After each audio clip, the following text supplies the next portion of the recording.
For crimping, there's two ways you can crimp an elbow. Put it on hand and crimp. Push your rack back again a little bit. Turn the machine on, and you can just crimp like this.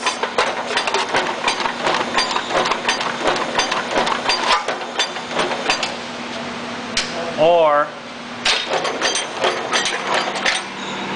you can run an elbow, put an elbow in, and while you're making the elbow, you can crimp at the same time also. While the elbow is bending, you can go like this.